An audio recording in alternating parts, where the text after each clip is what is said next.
kind of rotate it. You know? Okay. Good evening. Welcome to the GMC matchup tonight between the Division GMC leading Mason Comets and the Middletown Middies. Meeting tonight during senior night at the Mason Multi-Complex facility. Pat? Yep. Ready for a good game tonight? Yeah, it's going to be a game, and just so much emotion going on out there with these senior girls, and Mason is loaded with seniors as always. Yep. I don't know the exact number, but I think there were close to 10 to 11 of them. They're out at center field right now with Middletown. Yep. Doing the toss here, but yeah, until you get those emotions out of the way, realizing that this is your next to last home game, that takes a lot out of you. Big game coming up this week big game on Thursday night. Mason is facing Fairfield. State-ranked Fairfield is actually a half game behind Mason, and Thursday night looks like it's going to be for all the marbles. Talked to the coach a little bit before the game, and Hamilton is playing Fairfield. He's kind of hoping for a draw, but he's not anticipating a draw. So be a big contest tonight. Will be a chance for Mason to be ready for that contest. Yep. Again, big night for the seniors, and anything we can do to shine a spotlight on these girls as they put in an incredible amount of effort.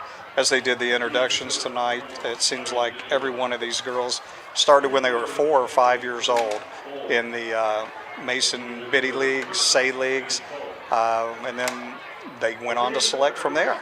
So just a lot of great success stories. Talked to the Middletown coach a little bit before the game started here, and roster is loaded with sophomores and juniors. Okay, so Pat, we're gonna get ready here for this evening's contest between Mason and Middletown.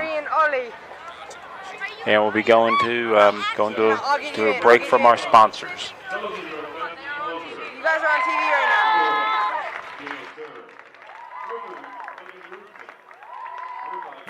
now. Across America, excess food is gathered by a network of good people at local food banks, helping solve child hunger. They've earned their wings, and you can too.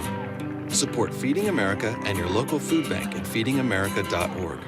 Hi, I'm Clark Kellogg. I've attended basketball games from coast to coast over the years as a participant, broadcaster, parent, and fan. And believe me, I've seen my share of unsporting behavior. The purpose of school sports is for kids to have fun, develop their skills, and learn lessons that will last a lifetime. So when you attend a school contest, please keep that in mind. Remember to behave in a way that reflects positively on your child, your school, and your community. Let's respect the game. This message presented by the Ohio High School Athletic Association.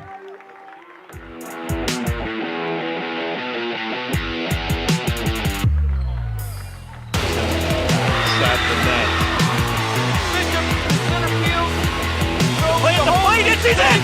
Comets win! Comets win! There's a nice feed by Hunter! And Baisley with the rip. Dean Larry, you got to load that one up. Hey. Oh, got a little wink action there. Hey. And set. The Warriors in the state final!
Okay, we're about ready to start this evening's action between the Mason Comets and the visitors.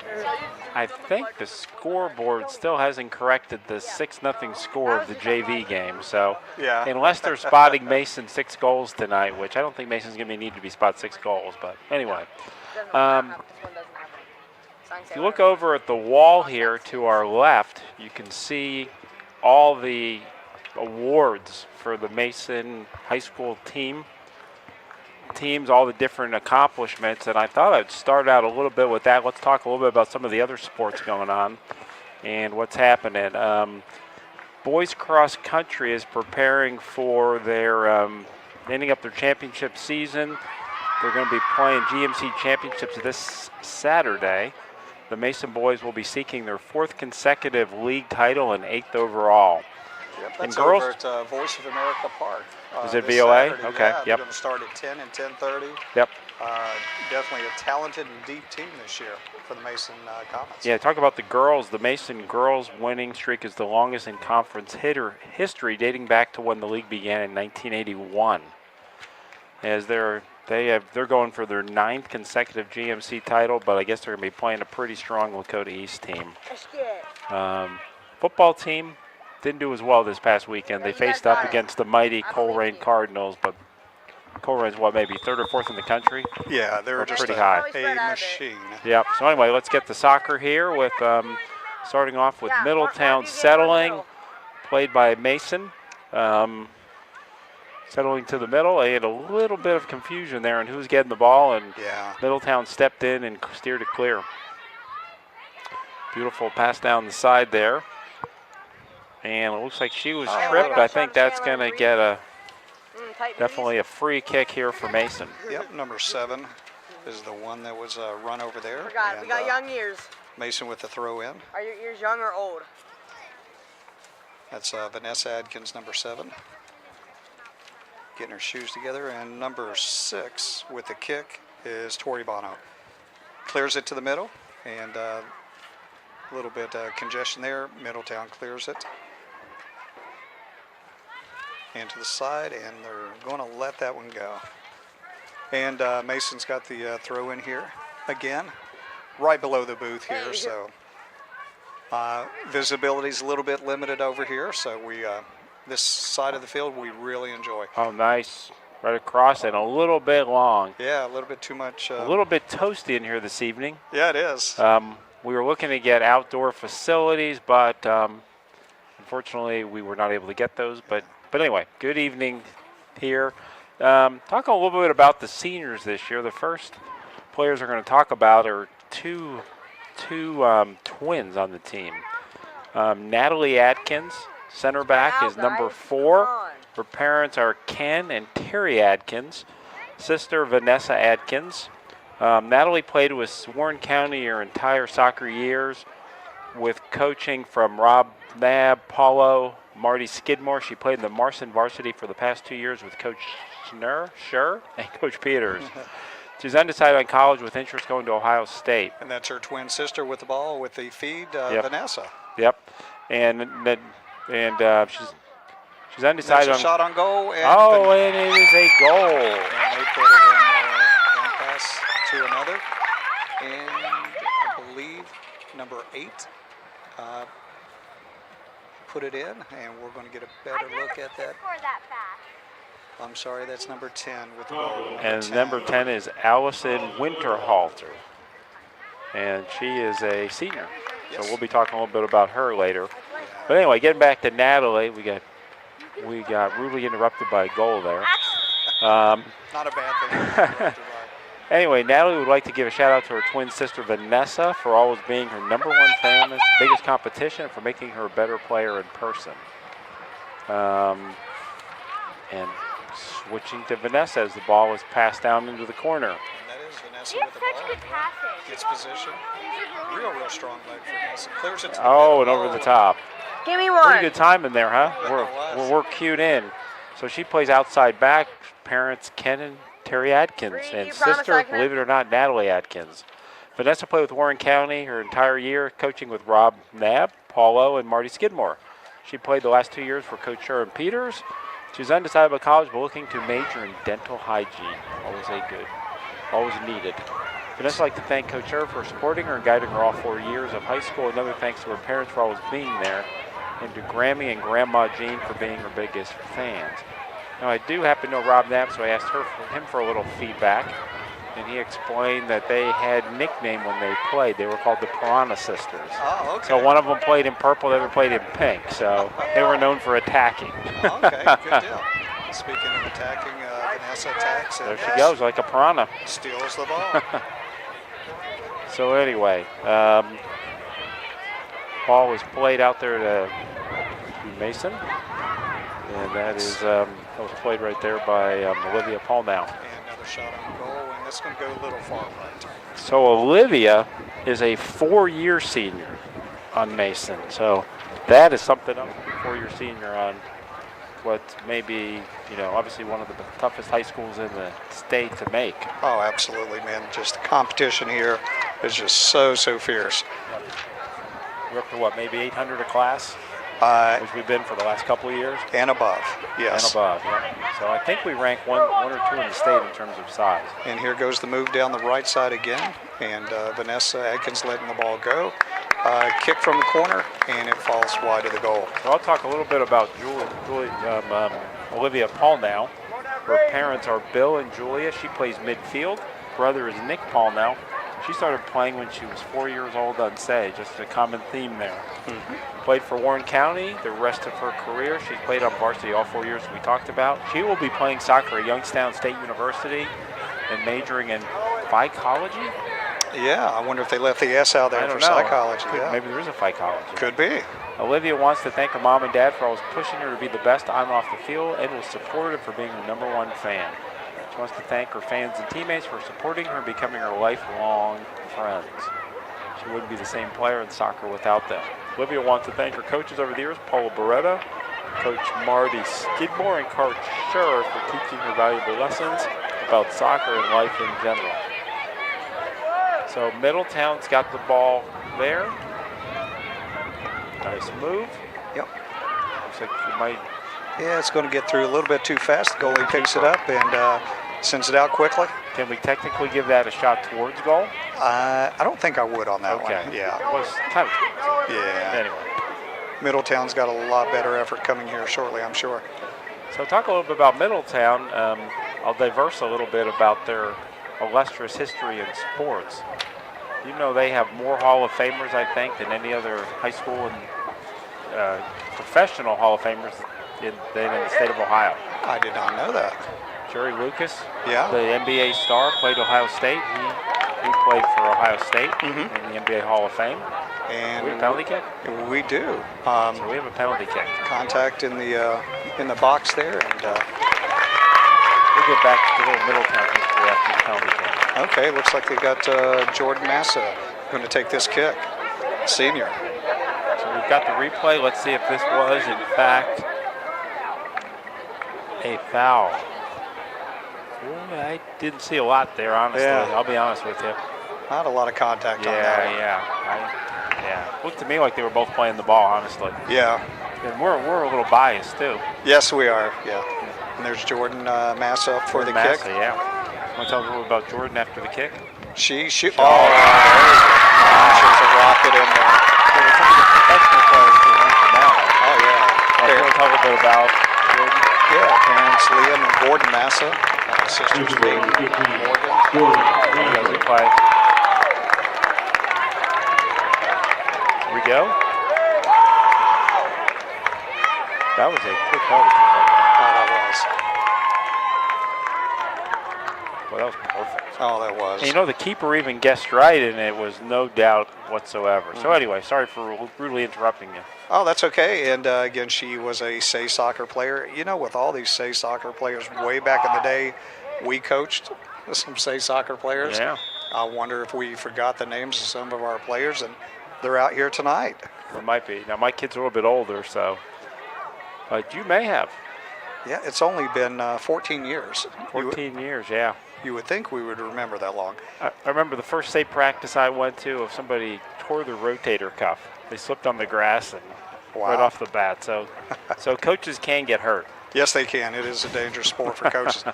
Hey, getting back to Jordan Massa there, she had one of the more famous introductions for the seniors going out there. Had the service dog, Jake, out there, and incredible looking dog, well behaved.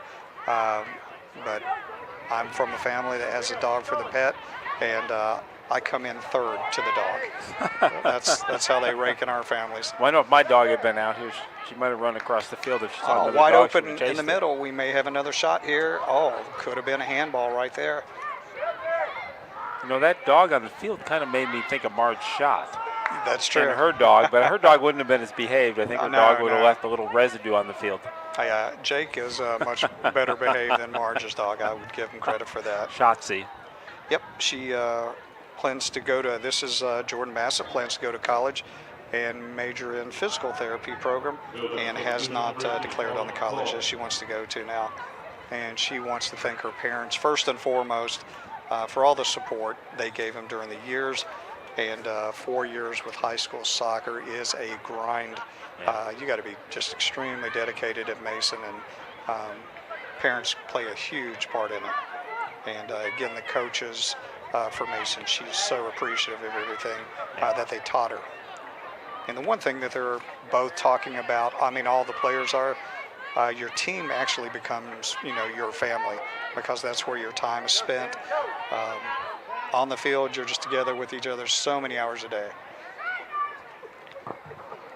You know, one thing I'm kind of disappointed with so far with the mentioning is that none of them have yet mentioned you or me in terms of being a big part in broadcasting 2 of their senior games this year. 2 games, and you would think we would have not flown under the radar. Yeah. Oh, well. Well, after we get that contract established with ESPN, we'll be able to, we'll talk to them then. Right. And we got number 4, Vanessa Atkins, in the middle as the throw comes in. Middletown clears it for right now.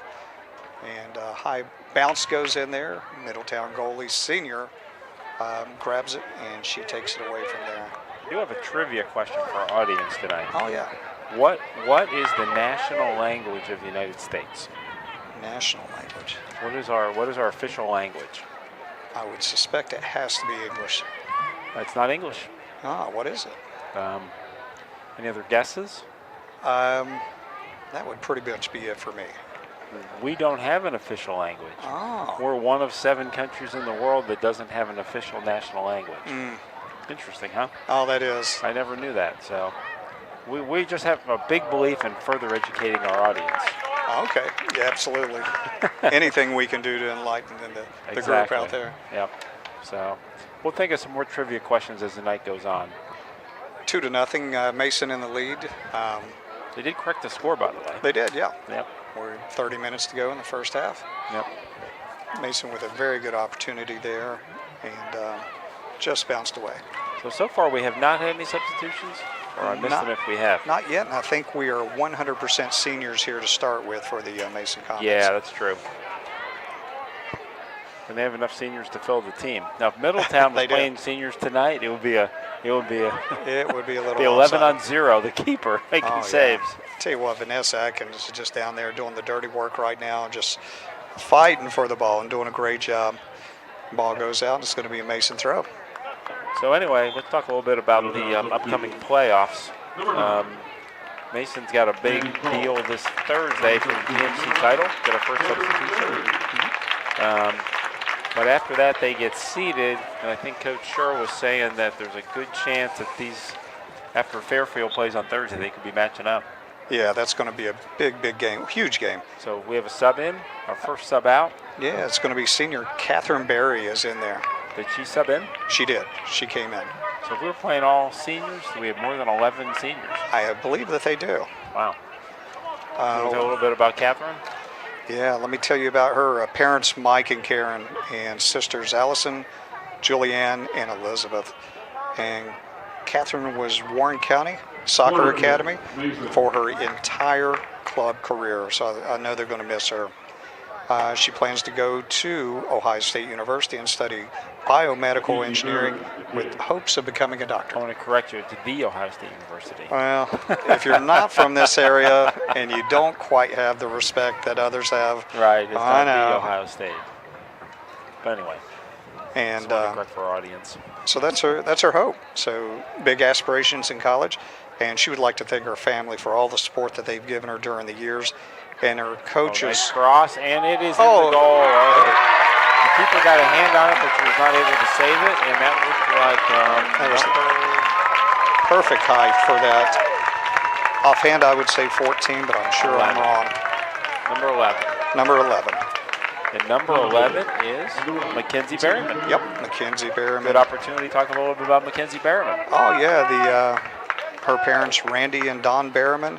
Sister is Hannah, and she played Mason's Say soccer at the age of 5, and then played Warren County. We're going to get a replay here of the goal. Let's see. Oh, here it comes. Here we go. Cross, beautiful cross by Alyssa Winterhaller, and just over the tip. Keeper tried to get a hand on it, just was not quite able to. So good try, but here we go. We got another angle. Oh, she headed it in. Oh, incredible shot. We have got a tremendous crew tonight. Angles from all spots. ESPN has nothing on this crew tonight. No, nothing at all. Now, broadcasters, they might have a little on us there.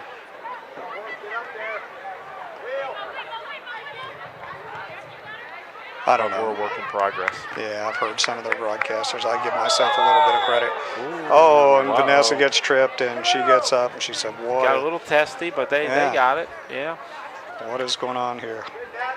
But she's been playing tough all night. Yeah, I don't think there was. I think that was I'm sorry, that- unintentional. I do apologize. That was Natalie Adkins getting tied up there. She's really run this right side today. Yeah, she did trip her. Yeah, She kind of gave her a look. She was not real happy. yeah. And she said, "Ref, you see what they did? They saw." Oh, nice cross in the middle.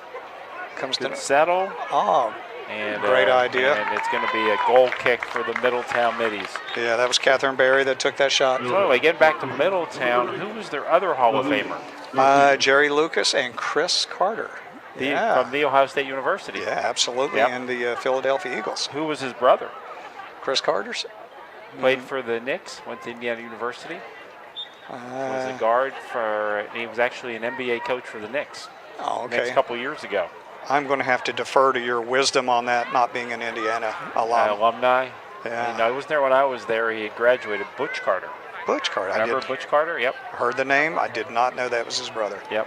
Butch and Chris were a couple years apart. So Chris Speaking Carter was a heck of a basketball player at Middletown as well.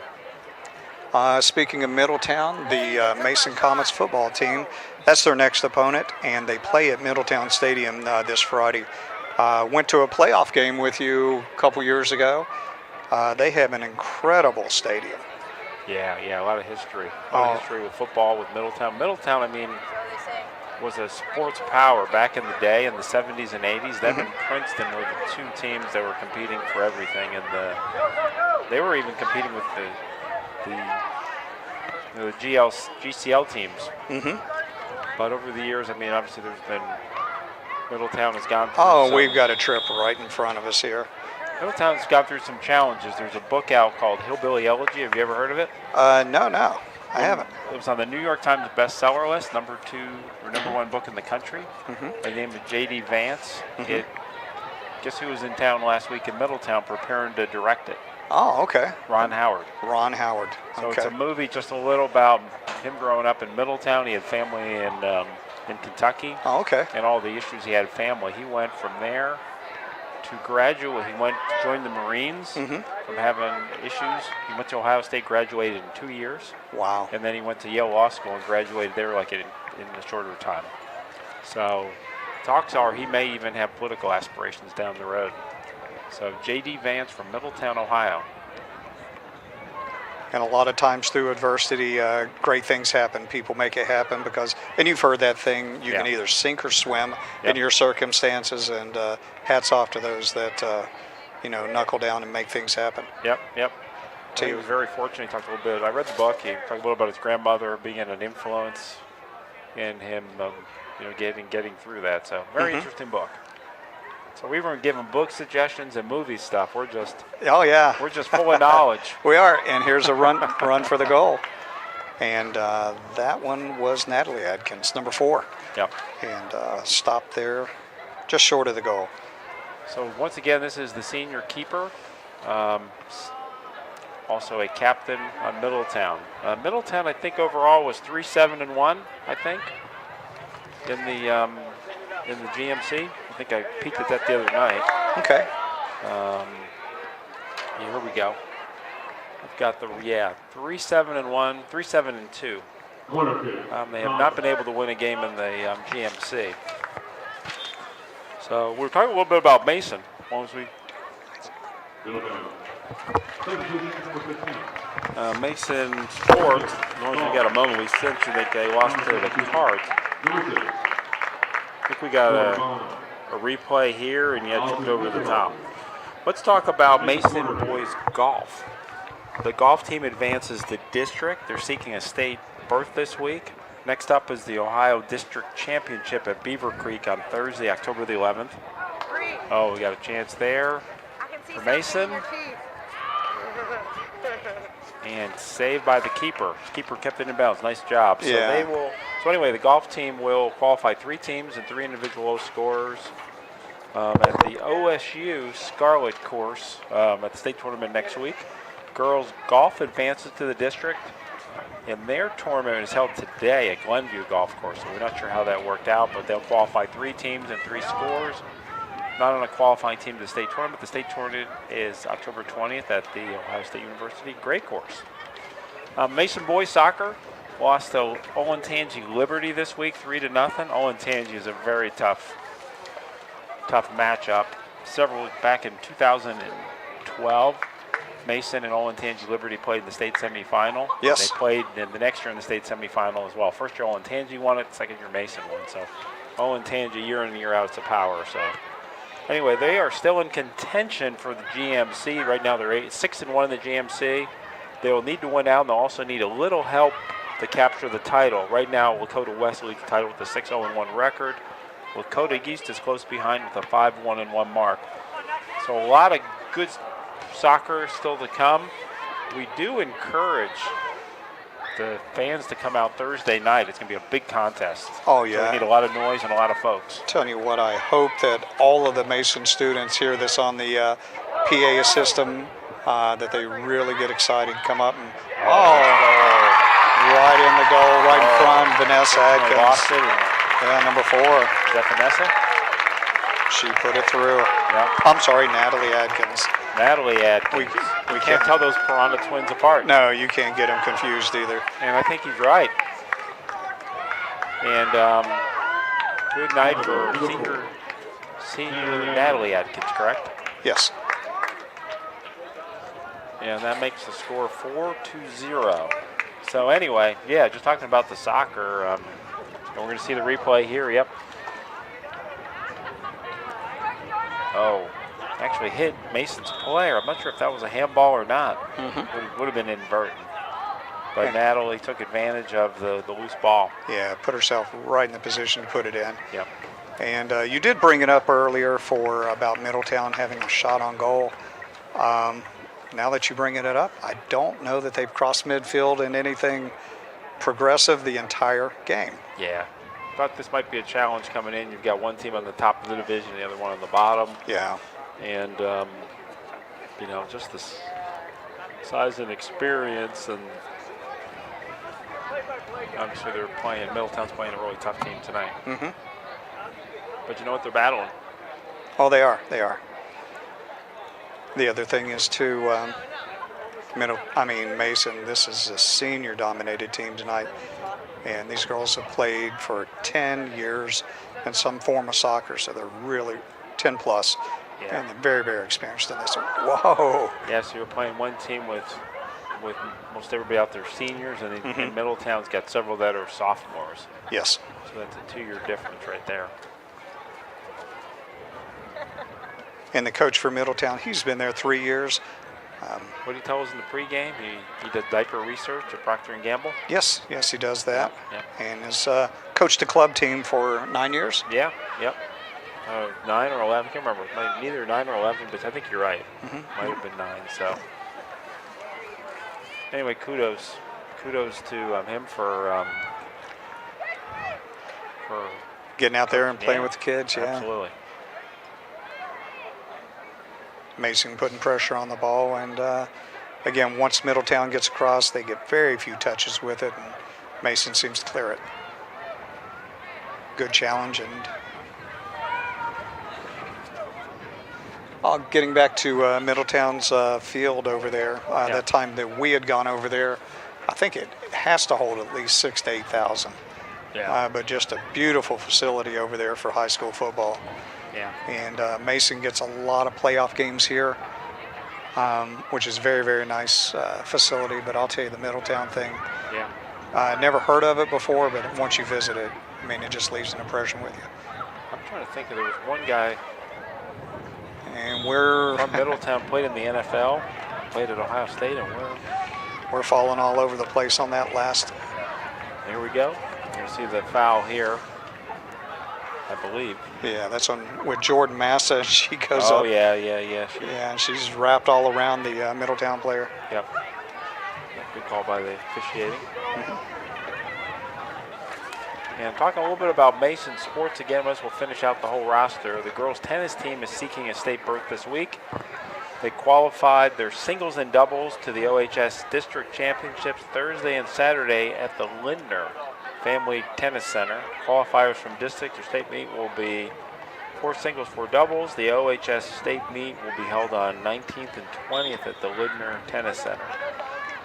I was hearing something the other day. They were talking about football and about where they play the state Final Fours of the championships in sports, and it's never down here.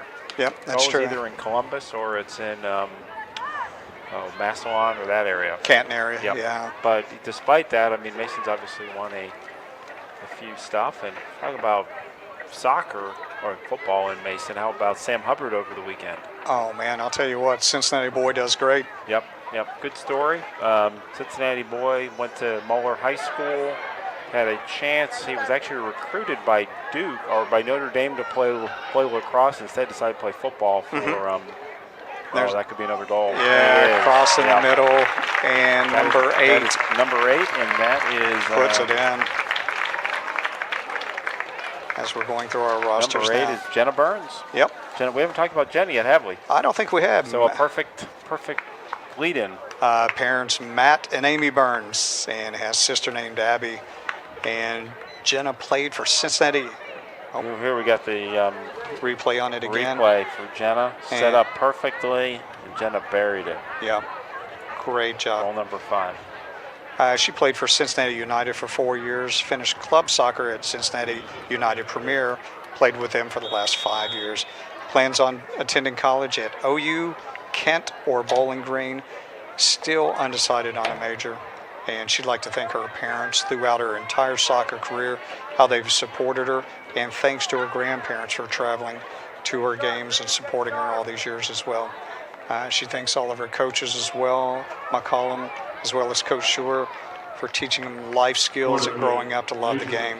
And to all the younger girls in the program, she says, enjoy your time spent with each other and in high school. I love you and I'll miss you all.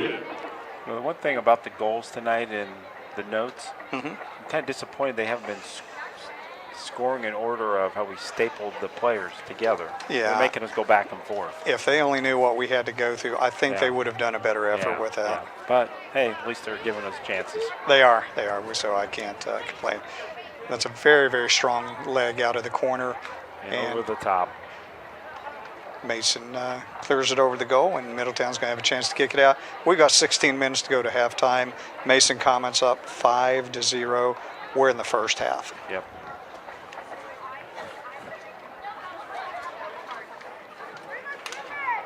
Well, I'm not sure. Have we seen a substitution from Middletown yet? Been a couple or not many? I don't think I have seen one substitution. Yeah, maybe he's waiting a little bit. And I'll tell you what, for October 9th, we have incredible weather here. Yep.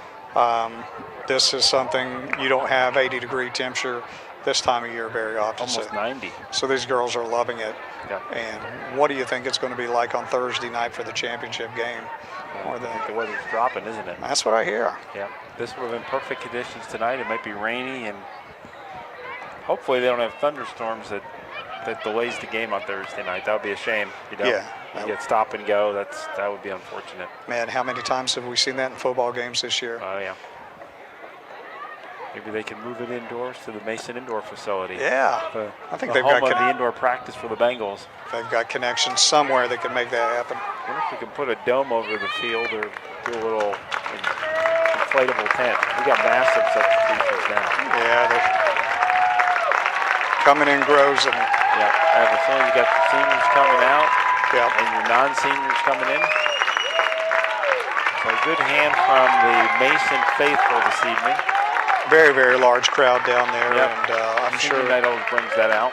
I think it'll be 3 times the size of that on Thursday night. They might be scalping tickets outside. I think the Mason faithful will have to go to the Fairfield side for seating space. I might suggest people go on StubHub this evening and try to get their tickets in advance. That's probably a good idea. Yeah. Shot onto the goal for Mason, picked up by the senior goalkeeper, and she throws it out quickly to the left wing for Middletown. Or you go to the website pataniantickets.com. Mm-hmm. I'm not sure we'd be allowed to sell tickets. That could go against our rules and regulations for being ICRC announcers. Yeah, it's probably going to be a year or two before we get that license resolved. Mason with the throw in right below us. Number 19 throwing it in. And one thing very interesting about her, she is a freshman and normally starts for Mason. Yeah. Unheard of on this team, just because of the sheer numbers.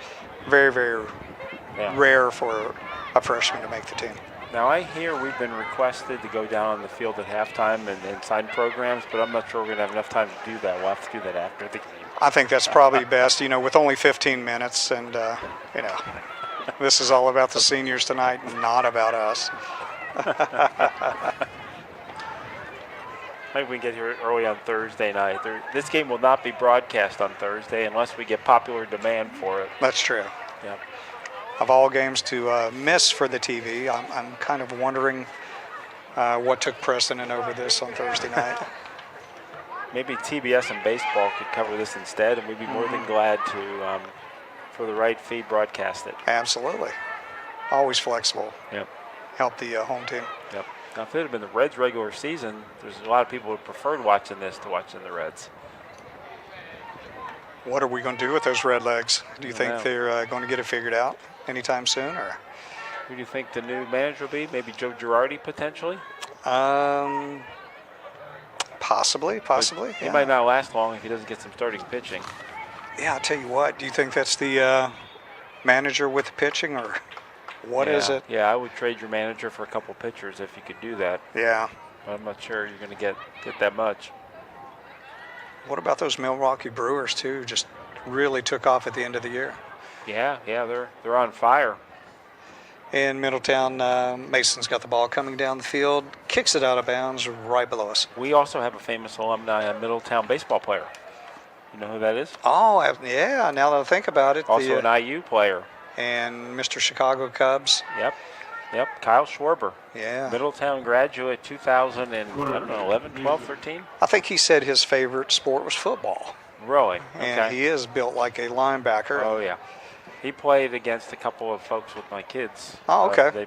They played against Mason in high school, obviously, because Middletown. So. Mm-hmm. Another kid from the area from Madeira, Benintendi, that plays for the Red Sox. Yes. Around the same time. So. Yeah, they said they were getting a little hot about he was swinging at a 3-0 pitch when Boston was up by that huge score. And last night. Yeah. Oh, wow. That's just one of the announcers in the booth, but one of our neighbors is very good friends with that family. Oh, okay. So we're going to have to, being a Yankees fan, might have to stop, make sure they correct that. Tell you what my thought is, you're out there to play the game.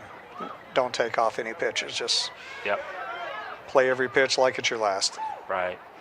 Well, if he'd have taken it, they might have criticized him, right? Like he's trying to get on base to run up the score. So Yeah, that's probably what he was thinking about. But hey, Red Sox and Yankees, you don't care. You do it anyway. no, yep.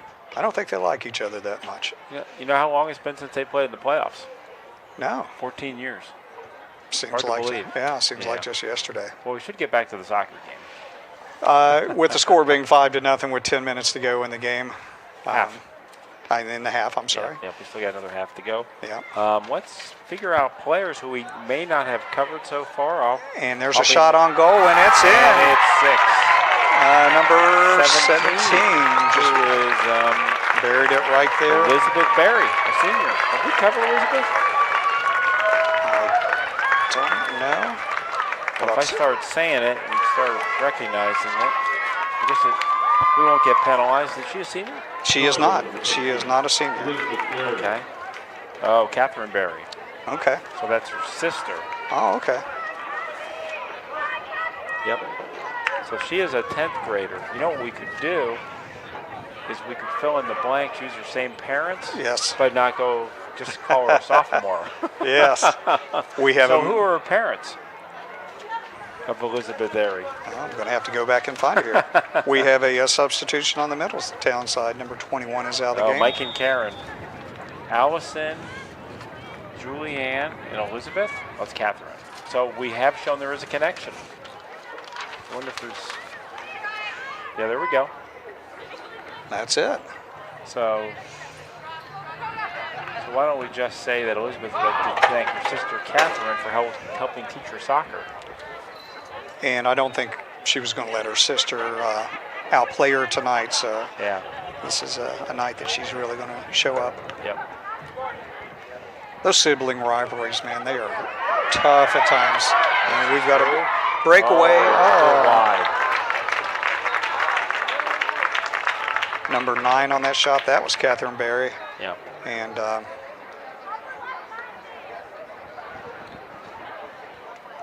the girls are out there trying to make the most of every opportunity. Walking on the field, too, I don't know if you noticed that before the game.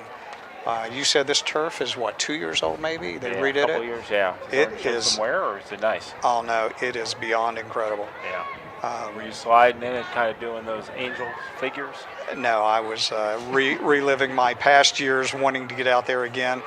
We didn't have kind of fields like this to play on down in eastern Kentucky, down in the Hazard area. One thing that always stood out was my sophomore year, playing on a JV game. We played a team close to Whitesburg that had rocks and dirt.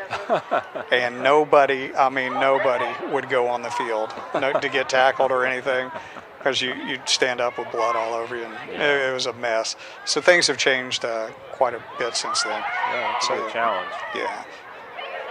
Great footwork here by the Mason Comets, and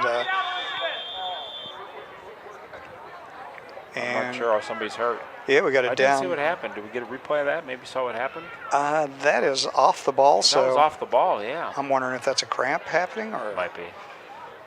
And it is, like I said, it is extreme. There she is over there, number 1, and fighting for the ball, and there it is. Oh, she knocked knees. Yeah, what looks like with number 1. Yeah.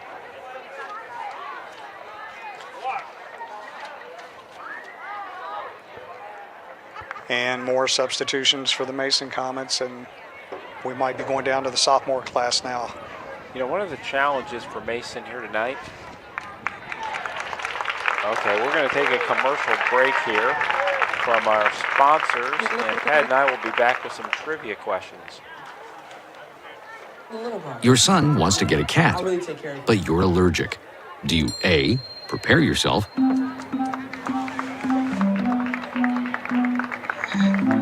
B, make the best of it, C² = 25. Good job! or C, find a loophole? When it comes to parenting, there are no perfect answers, but that's okay, because you don't have to be perfect to be a perfect parent. Teens in foster care will love you just the same. Opioid dependence can happen after just 5 days. Know the truth, spread the truth.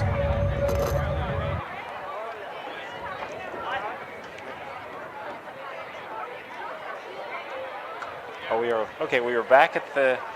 are back here at the field, and Pat and I are working on some trivia questions that we will throw back to you. But one of the things I was saying before we went to break is one of the challenges for Mason here this evening is we're obviously playing a team that's just not at that same speed and level. And one of the challenges with that, you jump from that game into the Fairfield match. Yes. And the first 10 minutes of that game, Mason better watch out because Fairfield, they could be playing at a faster pace.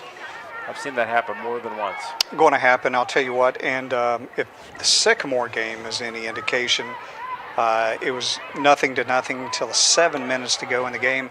Yeah. And Fairfield got 2 late goals. So, I mean, they really played it hard and struggled all the way through. Very true. We're 7 minutes, 45 seconds to go in the first half. Mason had 6-0 first half. Pat, you could volunteer your services for the new Rockney speech before the game on Thursday night.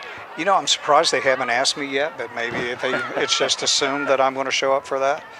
So, have you ever heard the story with, gosh, who was it? Mike Krzyzewski? No, not Mike Krzyzewski. Jim Valvano. Okay. When he was the coach at where at NC State.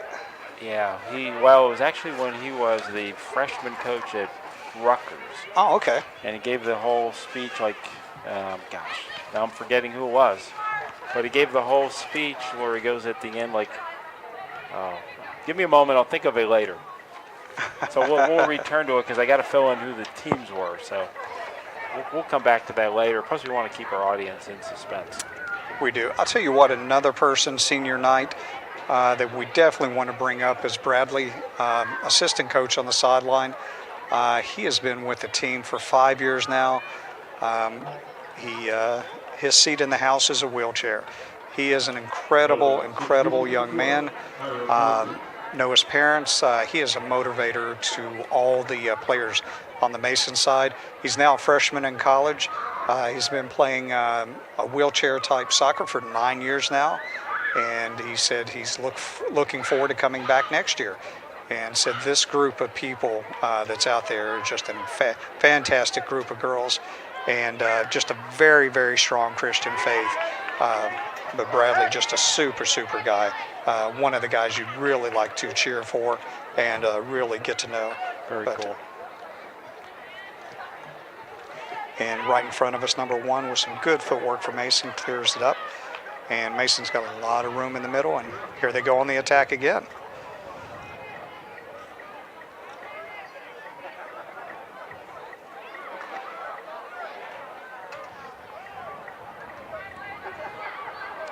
And still working with it, Mason, and good challenge for the ball. And shoulders and elbows going at each other, and the ball goes out. It's going to be Mason's throw-in.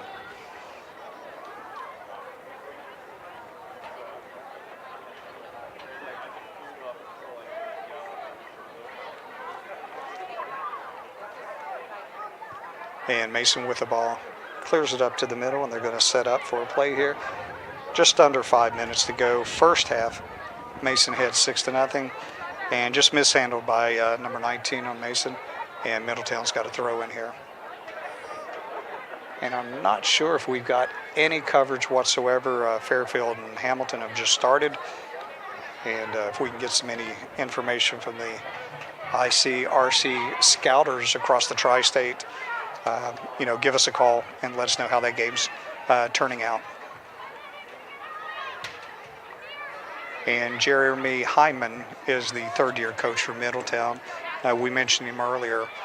Works at Procter & Gamble and has coached a club team for 9 years, but just very dedicated to the game and enjoying working with the kids.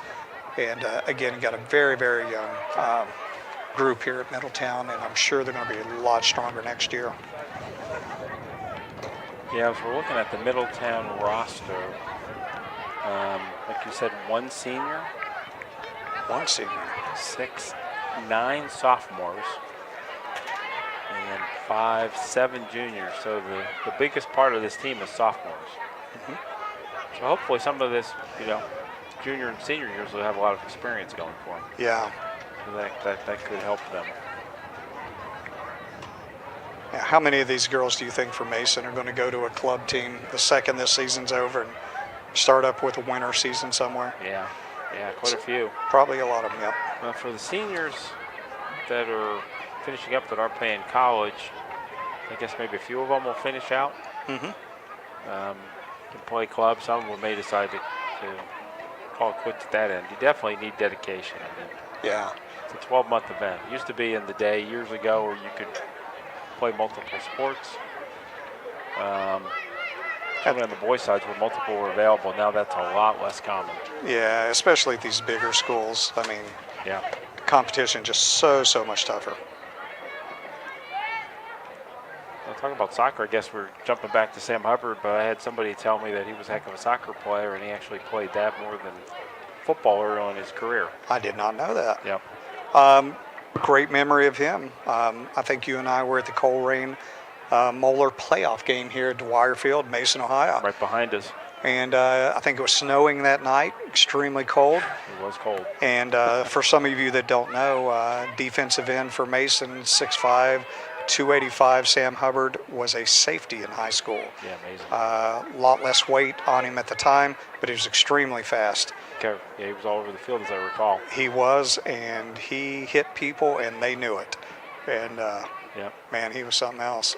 We were in amongst the Moeller faithful that night, too. Yes. Being asked who our allegiances were, and we claimed neutrality, which they weren't very happy about. No.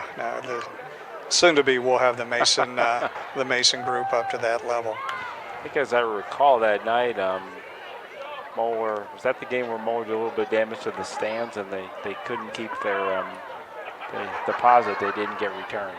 Oh, I don't know. They were shaking that. I'm pretty sure it was that game. It was definitely a hard-fought game for about 3 quarters. Yep. Moeller sealed it in the 4th. Oh, Uh-oh. Big hit at midfield. Wow, yeah. And that was a little bit. Oh, they're going to call it on. Oh, yeah, there they go. Turn it around. Thought they were going to call it on Mason. That would look awful bad. Yeah. We'll show that on replay.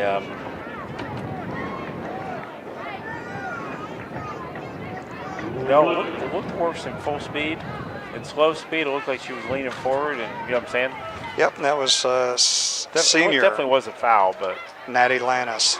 It just happened to collide. Dad Chad Lannis and Mom Riza Lannis. Brothers Jacob and Nathan. And Natalie's been playing say soccer at the age of 5, from ages 10 to 17. She played club soccer with Warren County, and at one time or another she played every position on the field. In high school, Natalie played for the JV White during her freshman year and sophomore year.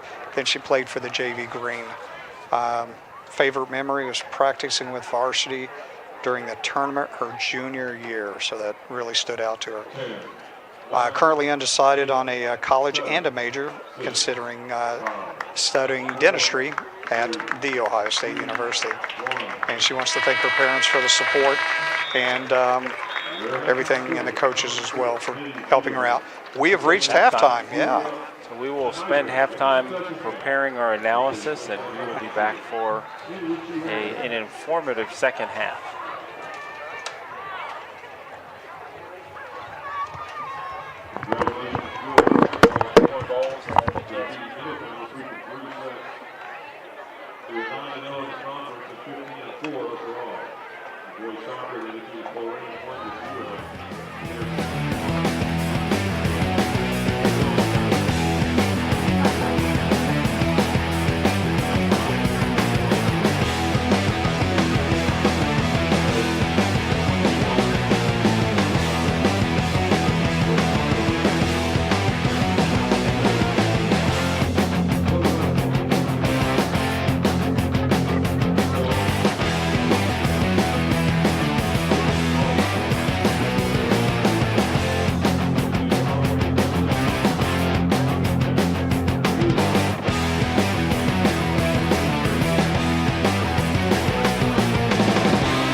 When the Teen Titans go to the movies, they know the best way to travel is safely.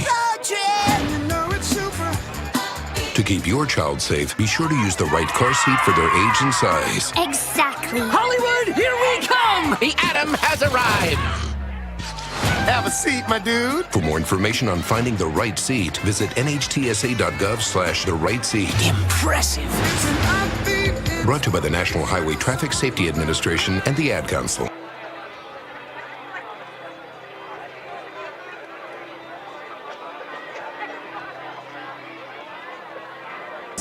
And deciphering financial aid. If you can ace planning for college, you can do it for retirement. Get on track with tips at aceyourretirement.org. Opioid dependence can happen after just 5 days. Know the truth, spread the truth.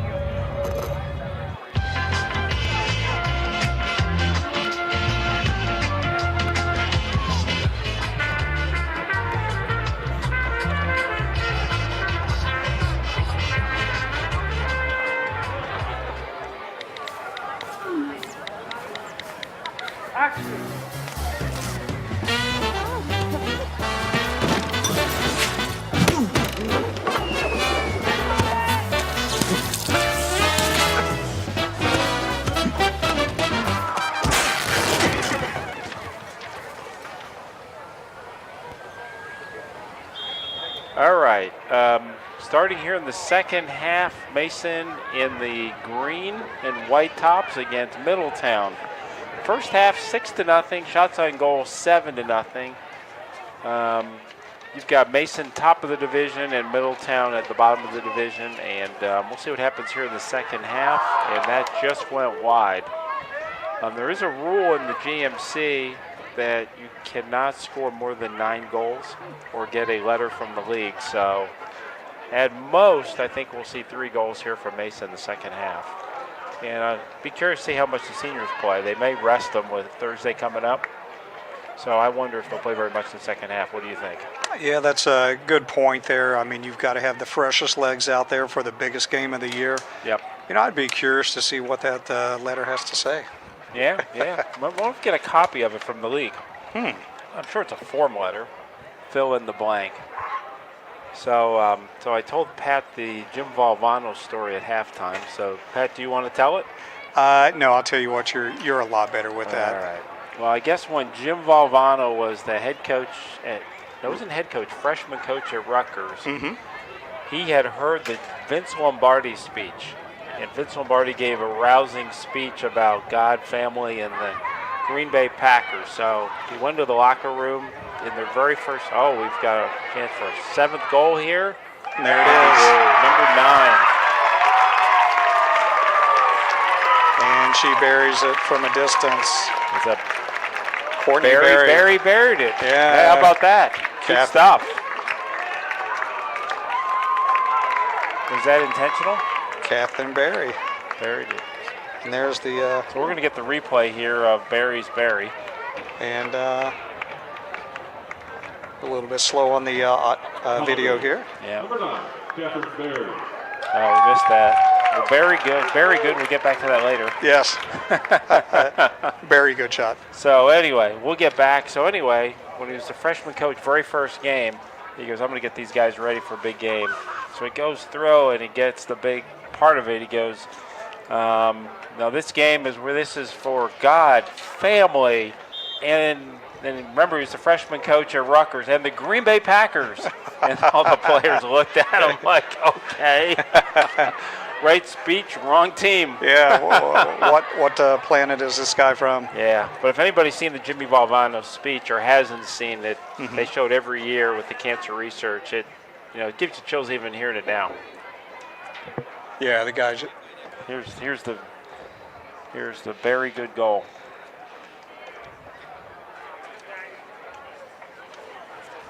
Nope, we're back to the cam. We're back to the famous bag on the 50-yard line. Yep. So we'll try that again a little bit later. And senior Tori Bono started or set up that goal, or maybe an assist on it. Yep. And a shot into the goal from way out, stopped by the senior Middletown defender. She kicks it out and clears it to midfield. And there is nothing but Comets out there to receive that. So we had a chance to talk to a couple of the camera folks tonight, actually players on the JV team. Aaron and Amaya. They're Yes. sophomores, and they have camera duty this evening. And what did they share with us? They said it's, I think, a week after this season's over. They go to their club teams. Yep. And which club team is that? Fill in the blank. I think it was Warren County. Yeah. So I asked them, I said, where does Warren County practice November, December? I'm sure it's in some cozy indoor facility. No, they're outside. McClure Field up in Lebanon. And it will be getting cold here shortly, I promise you, but just not right now. I think we've gone to the 2-season, winter and summer. Yep. So we're supposed to be a high of 60 on Friday or Saturday, I think. Yeah, that's maybe good. in the low 40s. So yeah. Anyway, get to that time. And Middletown trying to clear it out here and bring it out. And Mason takes it back, and they're going to set up for another play. So, questions. Trivia questions are players, people that live in, how about famous Mason stories? Of all the football players in Mason High School history, from my understanding, there's only one in the pros. That was the one who was the walk-on, played for the Patriots. We got a replay here. Okay, here comes the replay. And the leg is back. Nice, very, very nice pass. And very nice finish. Yes, puts it right into the corner. I think we've worn that one out. Josh Klein is his name. He went from the Patriots, and true to Bill Belichick fame, cut him after a year or two. They cut all their players. He ends up signing with the Tennessee Titans. Is he starting? He is, yeah. And what was his sport in high school? His number one sport? Number one sport was state champion wrestler. Yeah, yep. And if you're a defensive or offensive lineman, those skills are invaluable when it comes to football. Almost like a legend in Mason, right? Yeah, it's hand-to-hand combat. Yeah. So wrestling and football go hand in hand. Sometimes wrestling and soccer go hand in hand too, when it gets out of control. See some wrestling matches. Yep. Yeah. But I'm talking about the GMC title. I think since Mason has joined the GMC, I'm not sure they have ever not won the overall team title. Yeah, they are 10-0 or 9-0, so they're a clean house every year, it appears. So, trivia question for our group tonight. When Mason joined the GMC, which local team dropped from the GMC? We'll give our people a count of 10 but you can't Google it and look it up. Do you know the answer? I've got two that I would suspect. Okay. One starts with a K, the other one starts with an M. You're closer with the M. All right. The school right near Loveland, Milford. That's who I was thinking. Yep, Milford, they swap spots. Kings or Milford? Yep. So Kings was never big enough. They were smaller than Mason, so Kings was never in the GMC. But, it was Milford. So Milford dropped down, and here's the second part to that question. 5 or 6 years earlier than that, Mason appeared to be heading to the GMC, and it was derailed. And why was it derailed? Back before my time, I'm going to have to... Lebanon decided not to join Mason because they needed 2 teams. Oh, okay. So they decided instead to go up to Dayton. And leaving Mason in the lurch. Gotcha. So Mason had to stay in the FAVC Buckeye, I believe. I remember that league, yeah. It goes back a little bit. My older son won a 8th grade in the FVC Buckeye. They played Winton Woods. And I'll tell you, the final shot, and Winwoods missed. Oh, actually, they upset Winwoods, and then they had to beat Glen Estee. Oh, okay. And I'll tell you what, the move to the GMC has been very, very good to Mason. Great competition there, football-wise. Obviously, you got Colerain every year, Fairfield, and both Lakota schools. Just real good competition. It's the one team they've never been able to overcome is Colerain. Yep, in football, that's true. Yep. When it comes to cross country, somebody is, dominant from one year to the next. Well, we should get back to the soccer game here. Yep. And that is passed to 15, Jordan Massa, who was also a senior. Have we covered Jordan? I think we have. Okay. Who have we missed?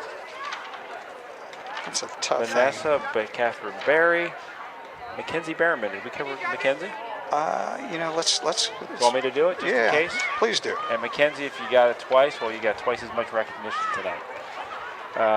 Midfielder, actually, number 11. Randy and Dawn Berriman. Sounds familiar. Sister Hannah, she started playing say at Soccer 5.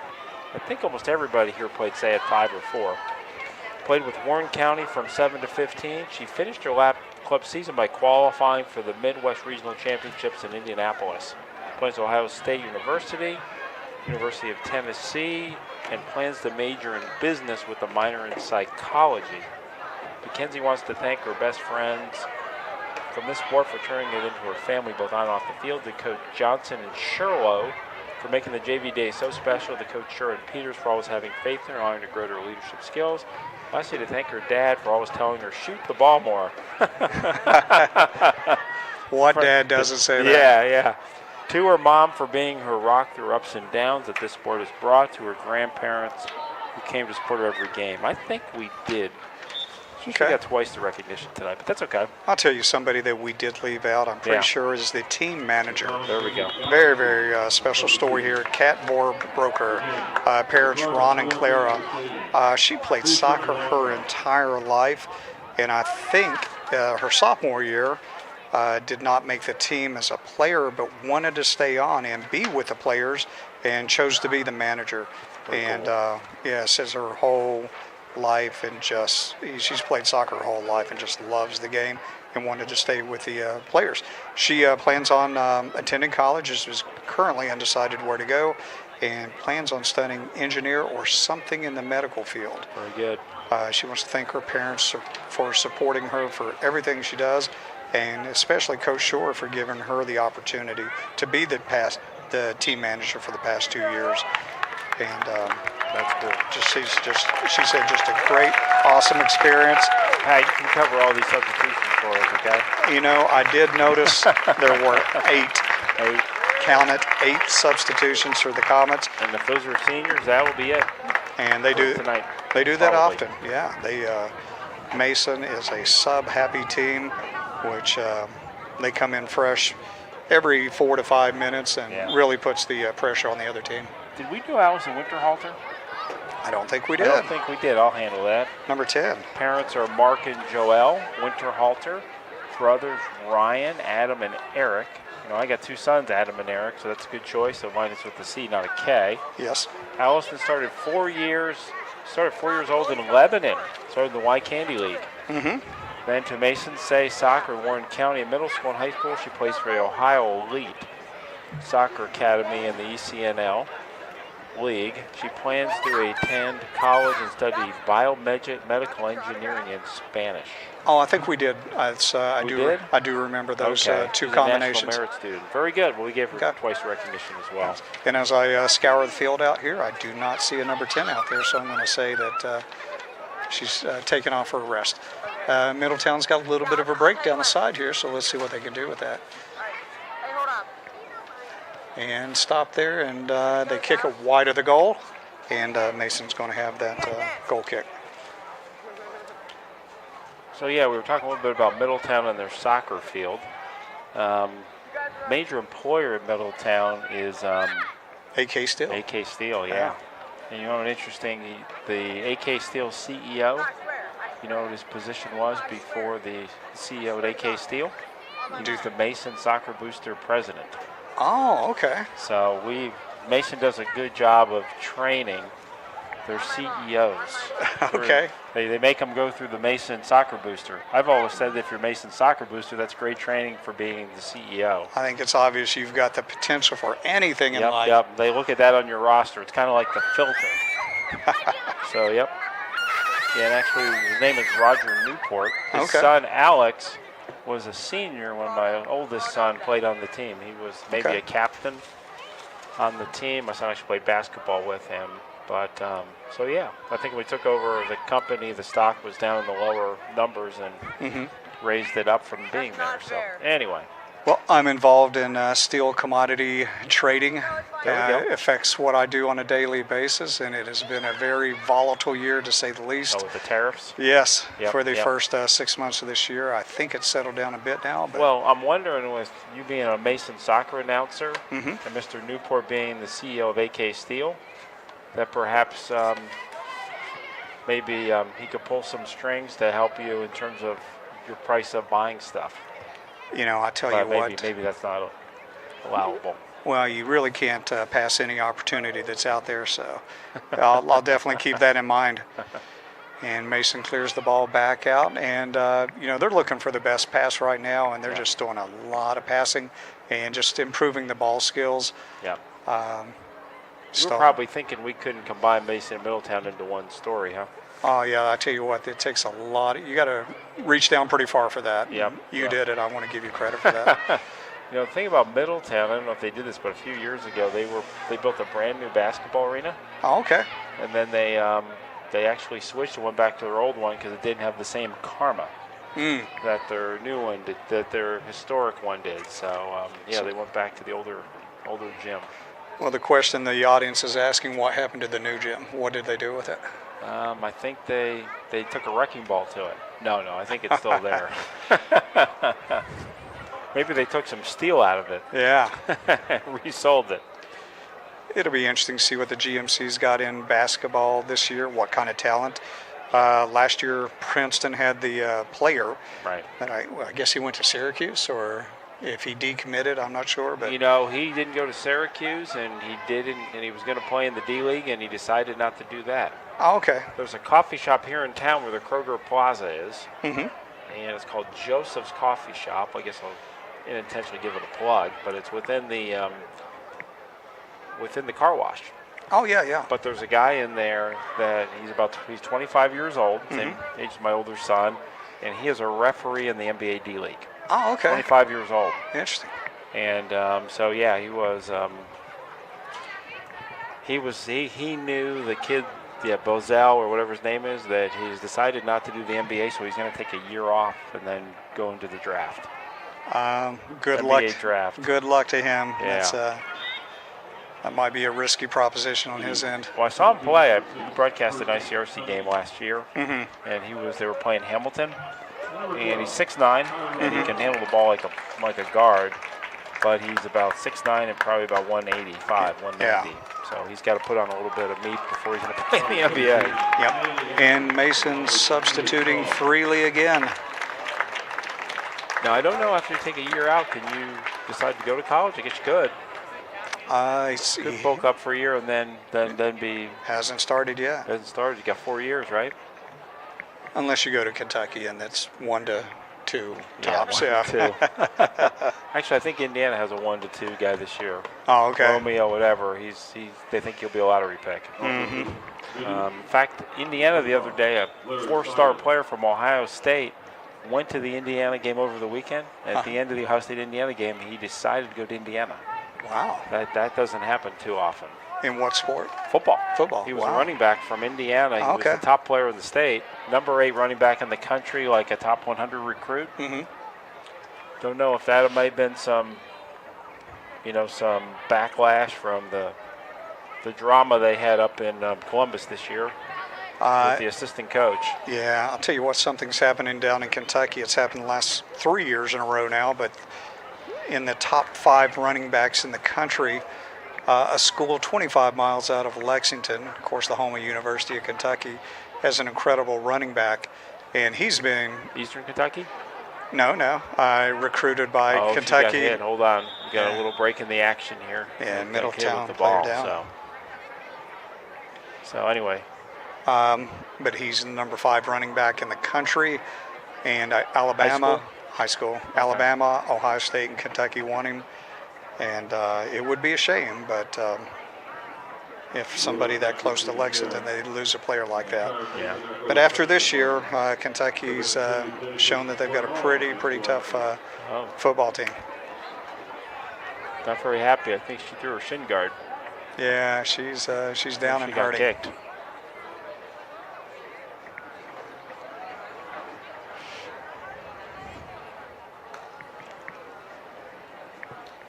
Oh, talking to our friends on the camera crew over there, Yeah. and the Mason Comets just celebrated homecoming last week. There we go.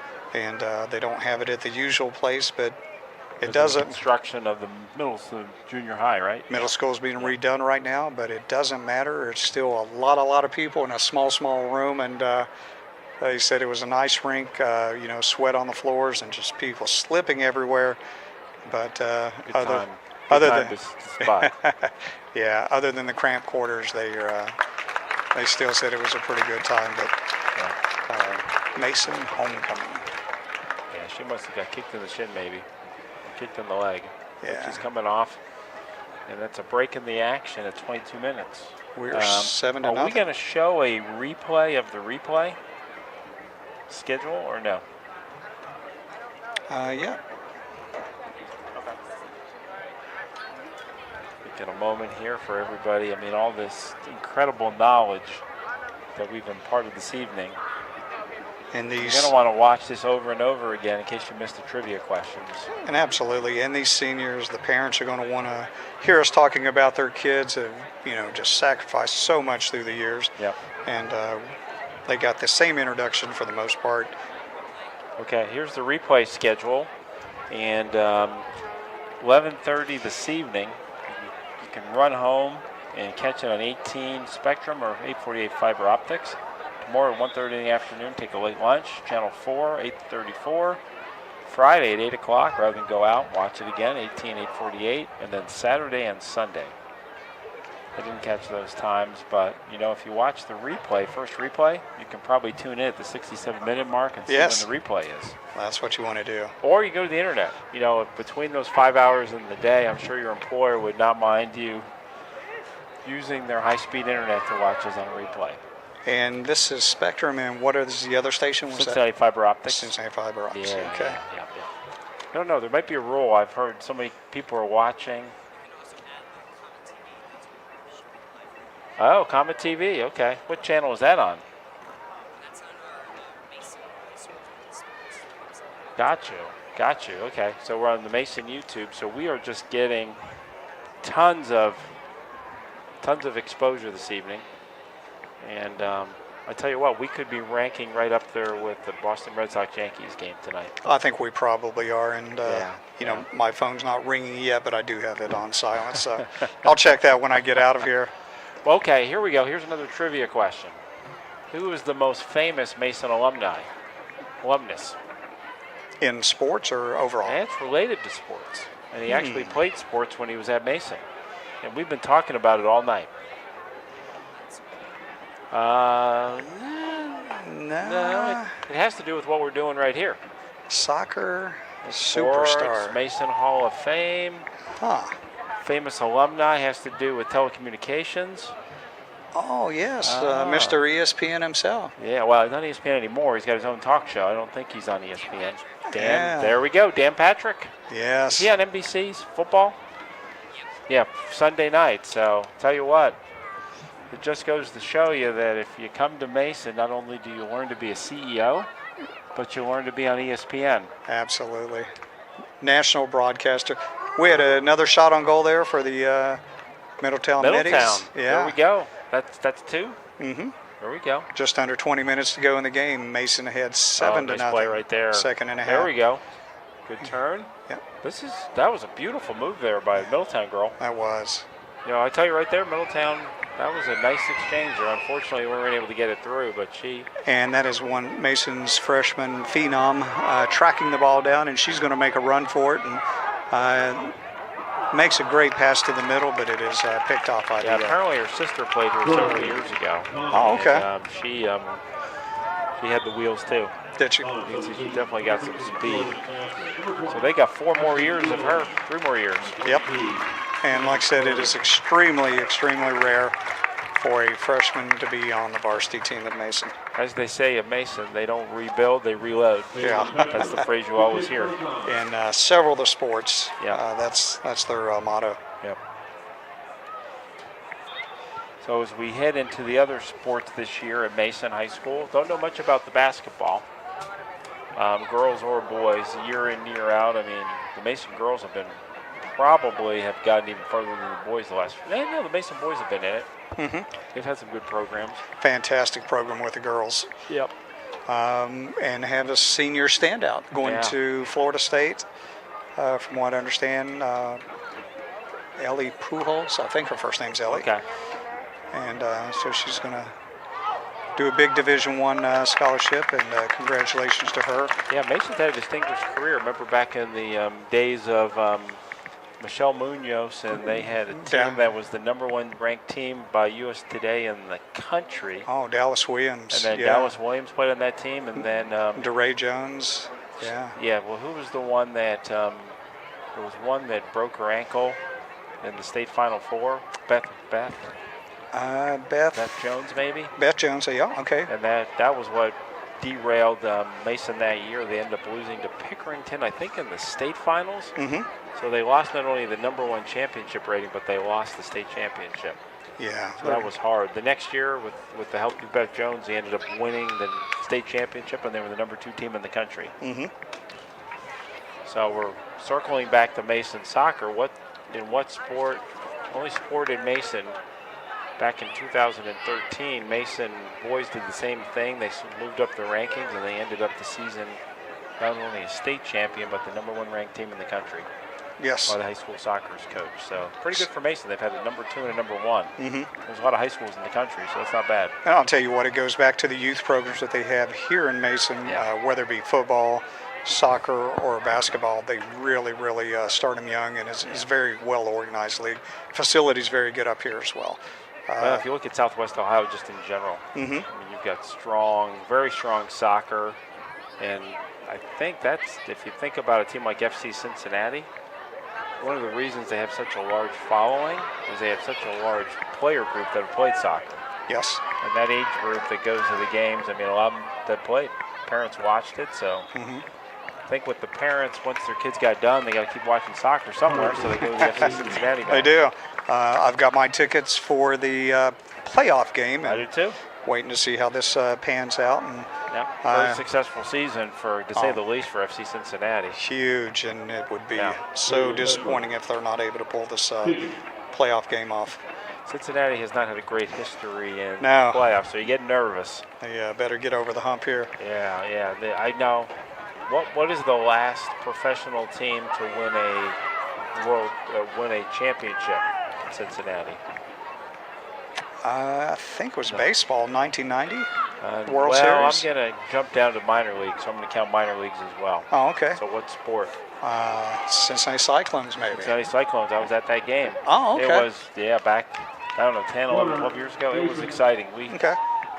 That last third period, for the last 20 minutes of the game, everybody stood. Wow. It was a built-up, suppressed depression from all the losses that we were taking the Reds, the Bengals, and the Cyclones all into one group. So, the last 20 minutes of the game, nobody sat. So it was pretty cool for a minor league. It felt very major league. So what about our favorite team and their big rivalry this Sunday? Oh. What are we going to expect from our Cincinnati Bengals? If you look at the history, not good. No. Not good. The Bengals, just cannot mentally beat the Steelers. I think they're half beat before they get on the field. Yeah, so something's got to change this year, I would hope. Yeah. Offensive coordinators, if you're listening, which I'm sure you are, mix it up with the guys and, to try to keep Pittsburgh keep your foot on balance. The accelerator. Oh, yeah. Because we got a steal right there. We've had a couple opportunities, with Cincinnati, where they, 20 points or 17 last year? Mm-hmm. And they give up that score at the end of the half, and then the second half, the Steelers score on the first series, and then all of a sudden, it's game over. Yeah, and I don't know if it's Cincinnati Bengals, huge winning percentage this year, or Kansas City being undefeated. We got prime time in 2 weeks. Yeah, we have not done well. There was a stat I saw today, and you know what Marvin Lewis's record is in prime time? Oh, man. On the road? I hate to guess. 1-16 on the road. The way I see that, you can only get better. Yeah, you can only get better. Yep. They say that's a real loud place, too, in Kansas City, of all facilities. Well, what worries me a little bit about the Pittsburgh game this weekend? What's that? They've had so many empty seats because of the season tickets being down. What's going to happen? Steeler fans are going to jump in and grab about 15,000 seats. So it's going to feel like a home game for the Steelers. Cincinnati would more than like to take their money, so that's no big deal there. Yeah, yep. That often happens. You get a game there. You watch most Steelers games on the road, and they look like home games. They do. They have a great I think following. there should be a new policy, though, that you know, like you go into the stadium, if you got open waters, you can't bring it in. You got a towel. It's the houses. That's it. The no towel rule. I think if we can pass the indigenous state for what they said, Columbus Day is now indigenous. Yeah. Indigenous Day, we could have a no towel day in Cincinnati. I think that's what it is. You come in with yellow and black. Black, you got to give the towel. You can keep the uniform on, but that towel. You got to move back. Yeah. You can get that when you leave the stadium. You can come in the fourth quarter. Yeah. Not before. Yeah. The towel search. Yep. So I think we started a movement here tonight. Yeah. Towel search. And tell you what, this is one game where the Bengals could have separation, which is very rare for them, but they be a great opportunity for them. So we can spin soccer back in here. What do you think? Do you think most of the Mason girls are going to be rooting for the Bengals this weekend, or do you think there's some Steeler fans in there? No, they wouldn't allow them on the Mason Comet team, I'm sure. You know, I did get the Adkins, the twin Adkins. Their mom is from Pittsburgh. Oh, she is. So I'm suspecting, being from Pittsburgh, there's probably a good chance she's a Steeler fan. She might be. Yeah, that would be the wise move. So anyway, and if you're rooting for the Bengals, that's wonderful. It's never too late to join an interesting organization. Yes. But winning is always best. And what about those UC undefeated Bearcats? Tell you what, this could be an opportunity. You know what, though? Yeah, a little bit too far. 7. So we still got some goals we can work with here. Yeah, we're just under 12 minutes to go in the game. So we've got a 2-goal margin. If Mason wants to score 2 more goals, they're allowed to get 2 more. So, the Bearcats undefeated, 6-0, only the 5th time in their whole career. Yes. Interesting thing about the schedule, the second half is loaded with ranked teams, Central Florida and Southern Florida. It'll get tougher. But you know what? You know what I'm really impressed with is that freshman quarterback for Cincinnati. He gets better every week. Yeah, is he a redshirt freshman? Redshirt freshman, yep. Very poised, and they had a little bit of a running game, and I think the first 3 or 4 games they were the underdogs in all those games. UCLA, they were the underdogs even in the Ohio University game, I think, or no, Miami game they were an underdog. Yeah, unfortunately they didn't get a lot of love out of that UCLA point-wise because they still haven't won a game this year. UCLA hasn't? Has not. Wow. They have the old Michigan quarterback, Speed. Has he been starting, or is he done? I think he was done. He got injured in the UC game, and I don't know if that put him out. But very unusual for the UCLA team to be down as bad as they are. Yeah. But again, the second half of the season is going to be an eye-opener for the Bearcats, and hopefully they can pull off some wins. Looking at their roster, 4 Mason Comets on that UC team, football team. Really? I know they have 26 players from Cincinnati. Unlike Tommy Tuberville, I think Luke Fickle thinks there are football players in Southwest Ohio. Yeah, it seems like Tuberville seemed to just think they were in the South. Seems like Notre Dame, Michigan State. That was his recruiting line, the Mason-Dixon line. Yeah. You know? Of so course. There's a trivia question. Where is the Mason-Dixon line? That's a good question. Tennessee, do you think? I think isn't it Maryland and Pennsylvania? I don't know. So we'll have to Google that one. Does our crew there know that? Where's the Mason-Dixon line?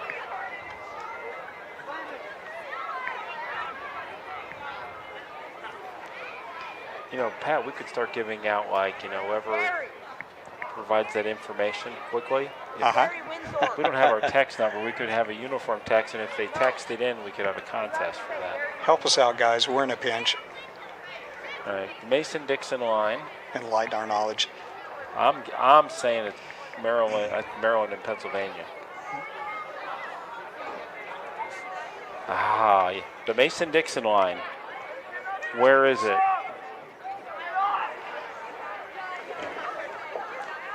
The answer is, guys, I see it here, but what states divide the Mason?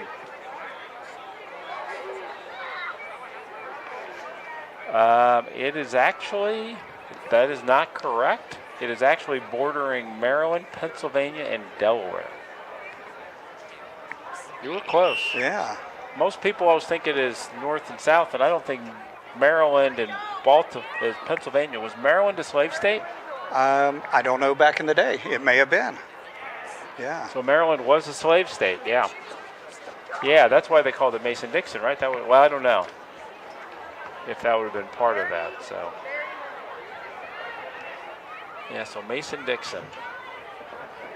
Flipping on Hatfield and McCoy's, how did that get started? Well, you know, that's really blown out of proportion compared to what it is. I mean, you've heard about it being a rivalry for years. Yeah. And we got a chance for a goal. And it's going to happen. Yeah. Nice hustle. And that's the 8th goal for the Mason Comets, getting back to sports. Once again, they really interrupted our play-by-play. Who scored that? We're going to have to find this through replay. Celebrated turn number 4. Is that Atkins again? I think they just announced her on the PA, and I missed it. There she goes. Atkins again. It's 4 Atkins, yeah. Boy, I tell you what. I'm cheering for that unless her mom's a Steelers fan. Yes. No, I'm only kidding on that. She can be a Steelers fan. We can still support her. What's that? Oh, Julia Schutrum. Oh, okay. Got you. So Julia Schutrum was the one who got the goal there. Oh, okay. First goal from what I understand. How did we get Atkins? We're getting bad here, Pat. You know, are they doubling up on numbers? Yeah. Well, maybe double numbers. So maybe they're taking some from JV, perhaps? That's what I'm thinking. Number 4 here. Oh, she had 0-0, so they must she a keeper? So they Julia Schutrum. Oh, okay. So she's a goalkeeper, and they put her in the starting. I didn't think she looked like one of the Atkins twins. So very cool, the goalkeeper scored. Oh, okay. And that's her first varsity goal, and she is a senior. How about that? Very cool. Do we want to review her? Yeah, I think we're going to have to. We're going to have to go through and let's go back. And yeah, Julia Schutrum, and parents Tom and Lori, and her brothers Tom. She started playing soccer when she's 4 years old, and Mason Say, and also worked with the Warren County United and Cincinnati Premier clubs. Hey, and I just got an addition to the thank you comments.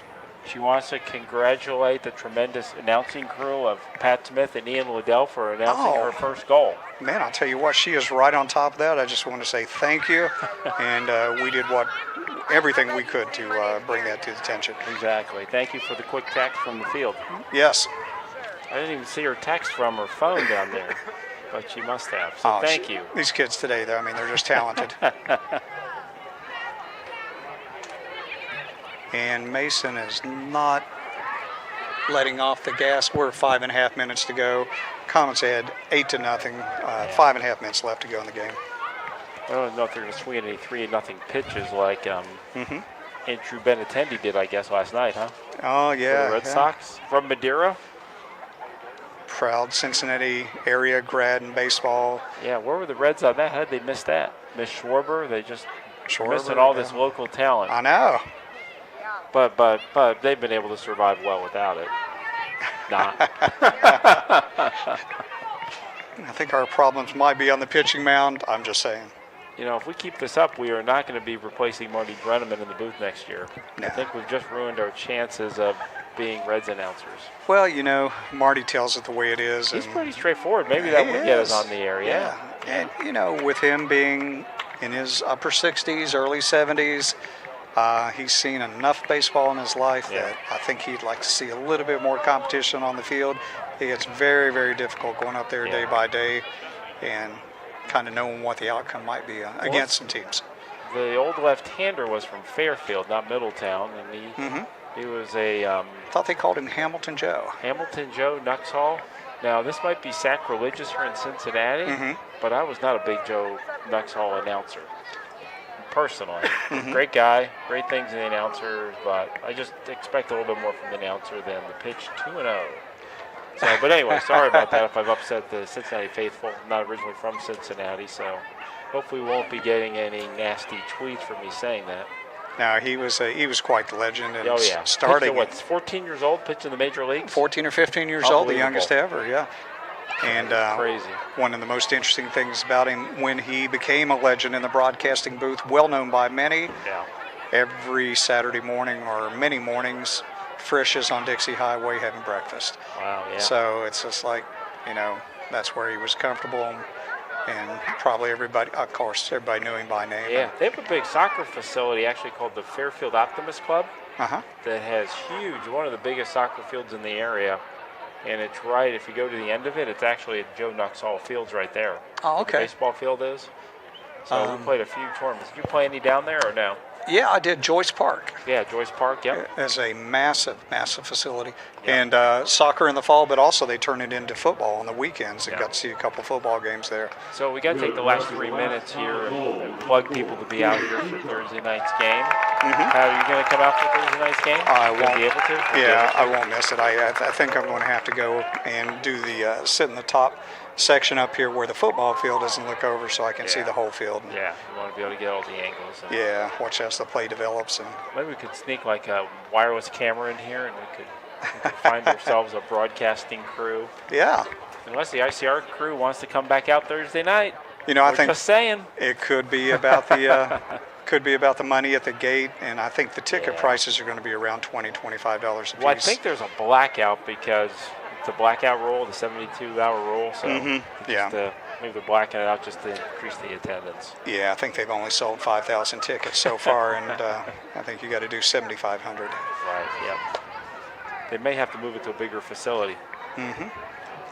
No, they wouldn't change that because they could turn around and play it on the soccer field. Yeah. The football field, I mean. But no, the traditions here are the multi-purpose facility. I would hope the other sports teams at Mason would come out and support the girls, and I mean the football team. Yeah. Of course, the cross-country team is going to be getting ready for the big meets and stuff they're going to do. But well, that's the thing. A lot of them have other conflicts. No band tonight. Yeah, that's unusual, man. Yeah. A night off? A rare night off? Yeah, I haven't heard the results, but the Mason band competition in Bowling Green State University last weekend, not quite 2 weekends ago. I'm not sure how it panned out. Don't know. Just got word from the booth.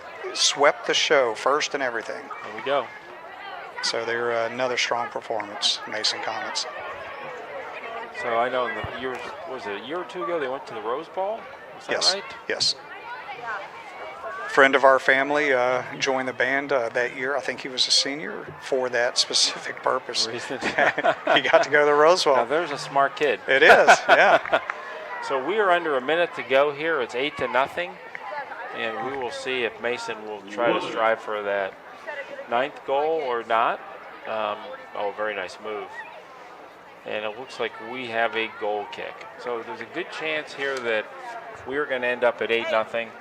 Good night for the players. First goal for Julia, the goalkeeper. And I think we got all the players in. We added some comments that they said and some that they didn't say, but all in good fun. And again, I want to thank the camera crew this evening. Without them, this wouldn't be possible. It'd have to be a radio broadcast. Production crew doing once again an awesome job. Hey, nice move down here. And that'll be it. Thanks again for another season here on ICRC. We shall see perhaps if we'll be broadcasting some tournament games. Yeah. Always a possibility. And I think they did announce the sites of being Princeton and Springfield. Okay, yeah, Princeton's off in the common facility over there, Springfield further north. So unfortunately, we may not have any home games for the tournament. Yeah, well, they start. The first game is typically a home game after a draw, and then after that they go to neutral sites and normally how it happens. We'll see what happens. Great night here this evening at the Mason multi-purpose facility. Final score of Comets 8, Visitor 0. Do you want to show one more time on the replays or no? Or I mean the replay of the TV replays. Okay, replays coming up here. Our replay schedule here. You better get your pens out really fast so you can write this down, or you can freeze it on the TV. Oh, look at that. So it's 8-0 Mason Comets. Here are some of the highlights from tonight's scoring. I think that was the buried shot, wasn't it? Yes. There we go. And there's the TV replay Yep, schedule. Sunday on the 14th, 4 o'clock. Tonight at 11:30. 18-8:48. The 10th, 1:30. The 12th, 8 o'clock. The 13th at 12 noon. And Sunday at 4 o'clock, so you can watch football and you can watch the replay side by side. Just saying, you can be on a sports thing. It's going to really set up well for you sports enthusiasts. Yep. And the Mason Comets are there at center field. We're seeing a replay of some of the neat goals today here at senior night at the Mason Multi-Complex facility. A beautiful evening. And probably the last night of summer for a while, huh?